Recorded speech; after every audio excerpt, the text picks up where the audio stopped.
আসসালামু আলাইকুম, শুভ সকাল। ৪ নং কালীকচ্ছ ইউনিয়নে আমার সামনে উপস্থিত আছেন আমাদের প্রশাসনিক কর্মকর্তা মোহাম্মদ আবিদুর রহমান। আপনাকে অসংখ্য ধন্যবাদ জানাচ্ছি। আমি আপনার কাছে জানতে চাচ্ছি যে ৪ নং কালীকচ্ছ ইউনিয়ন পরিষদের বর্তমান চেয়ারম্যান কে আছেন এবং উনি এই ইউনিয়নকে মাদক এবং বাল্যবিবাহ মুক্ত রাখার জন্য কী কী কাজগুলো করে যাচ্ছেন। ধন্যবাদ আপনাকে।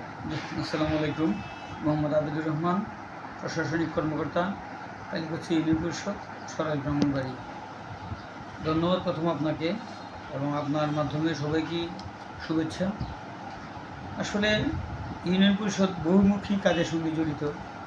এর মধ্যে অন্যতম দুটি কাজ নিয়ে আজকে আপনি আসছেন আমাদের কাছে। মাদক অত্যন্ত গুরুত্বপূর্ণ একটি বিষয়। মাদকের জন্য সমাজের অবস্থা তো আজকে ভয়াবহ। তবে ইউনিয়ন পরিষদের পক্ষ থেকে মাদকের ব্যাপারে খুবই সোচ্চার। আমরা বিভিন্ন মিটিংয়ের মধ্যে মাদক বিষয়ে আমরা এজেন্ডাই রাখি।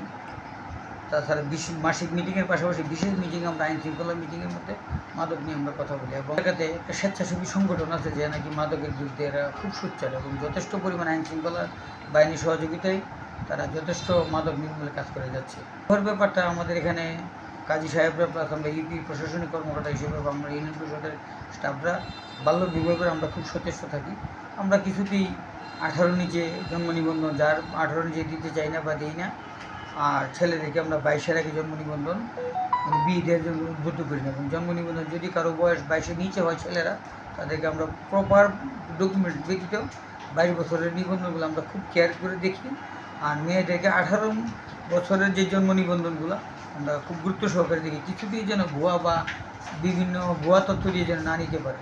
এই ব্যাপারে 100% সতর্ক। চেয়ারম্যান মোহাম্মদ সাহেদ উনি আসলে একটা জনপ্রিয় লোক।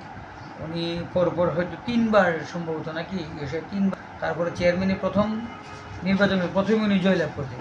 ওনার ভালো অভিজ্ঞতা, যেহেতু একাধারে 3বার মেম্বার ছিল। ইউনিয়ন পরিষদ সম্পর্কে ওনার অঘাত, ওনার যথেষ্ট ওনার অভিজ্ঞতা আছে।